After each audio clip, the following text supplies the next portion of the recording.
Hola compañeros, mi nombre es Edgar Bermeo, estudiante de la Facultad de Derecho de la Universidad de la Amazonia. El día de hoy les voy a hablar sobre la sentencia C-372 del año 2011, donde el magistrado ponente es el magistrado Jorge Ignacio Pretel y donde el accionante es el señor Jorge Luis Pavón, en el cual se está demandando la inconstitucionalidad del artículo 48 de la ley 1395 de 2010, en la cual se adoptan medidas de descongestión judicial. Bueno, el problema radica en que el señor Jorge Luis Pavón demanda este artículo ya porque en él se adoptan pues medidas, ¿no?, para la descongestión judicial, y pues más que todo en la sentencia se habla es de el recurso extraordinario de casación. ¿Qué es lo que pasa con este recurso extraordinario de casación? Pues el señor en sus argumentos aduce que este recurso está violando pues más que todo el principio de la igualdad, en el cual prima la Constitución Política de Colombia. El señor dice pues que se está violando el principio de igualdad, ya que pues otro de lo que se viola también son los derechos, ya que pues según este artículo de la ley 1395-2010, para poder acceder al recurso extraordinario de casación, pues hay que cumplir unos requisitos de procedibilidad, que son pues el de recurrir pues a los 220 salarios legales mensuales vigentes para poder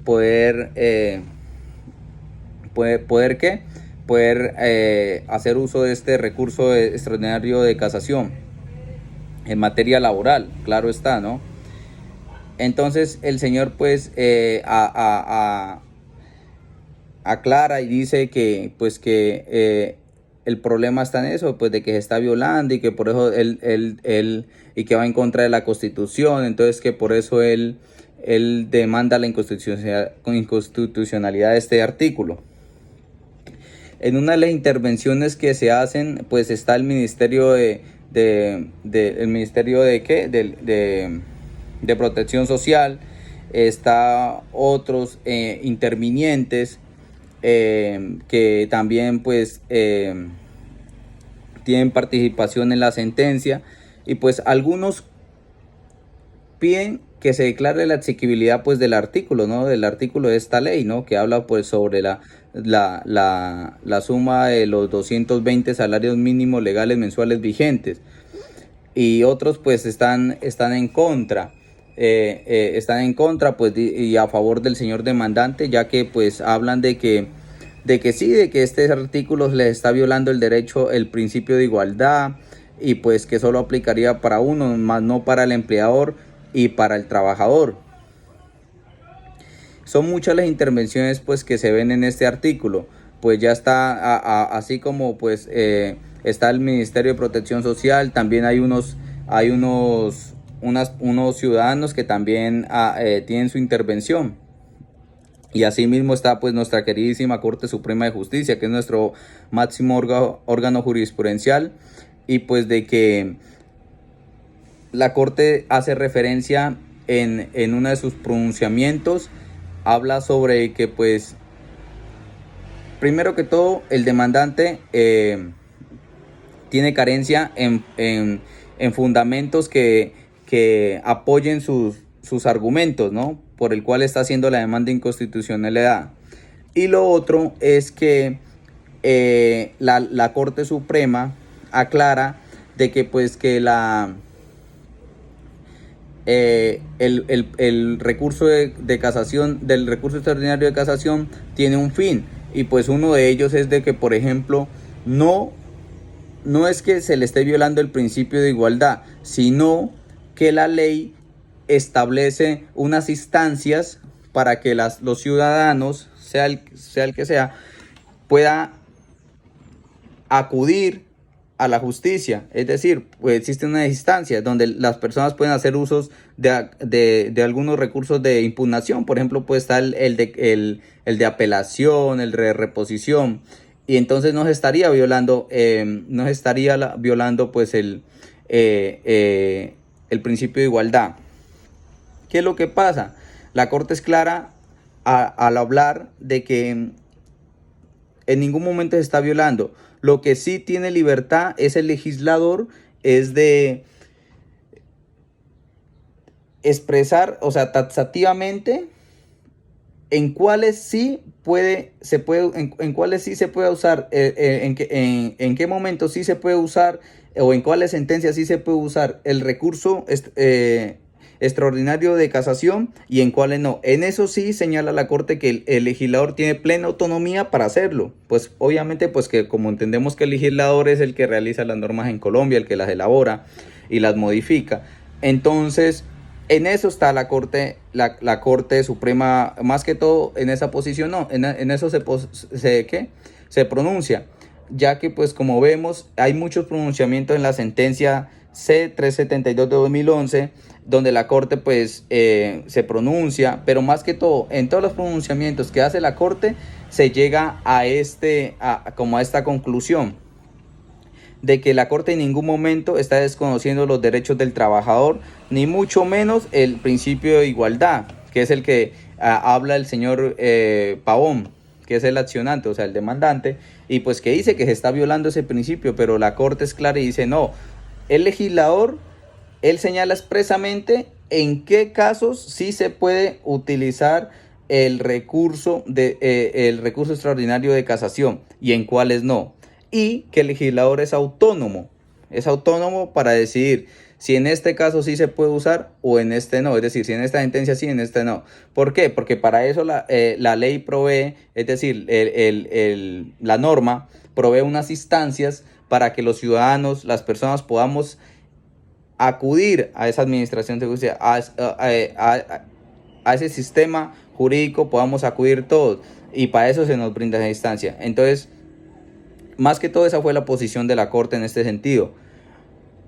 Y pues en cuanto a las intervenciones, también es claro pues de que algunos hablan sobre que el señor carece pues de argumentos, porque pues no demuestra mucho fundamento para aclarar de lo que él está hablando, de lo que él está demandando. Entonces por ese lado, entonces piden que se declare la asequibilidad.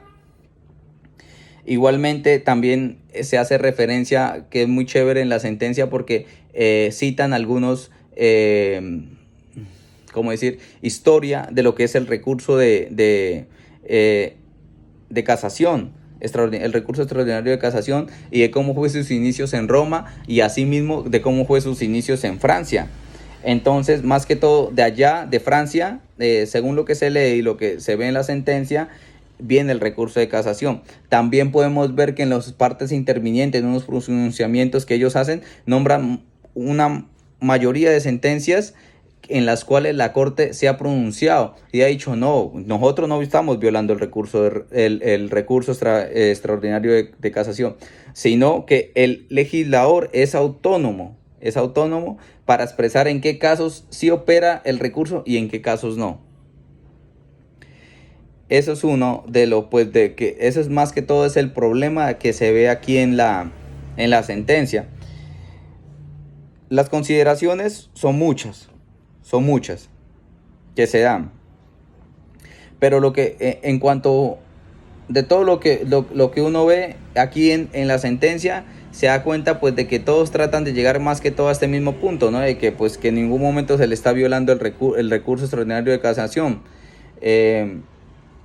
Entonces, pues que no le hayan pues sentido por qué el demandante demanda la inconstitucionalidad del artículo 48 de la ley 1395 de 2010. En sí, eso es el problema jurídico y en cuanto a las consideraciones. Y en cuanto al resuelve, pues podemos evidenciar que se declara la inexequibilidad del artículo 48 de la ley 395 de 2010. Entonces,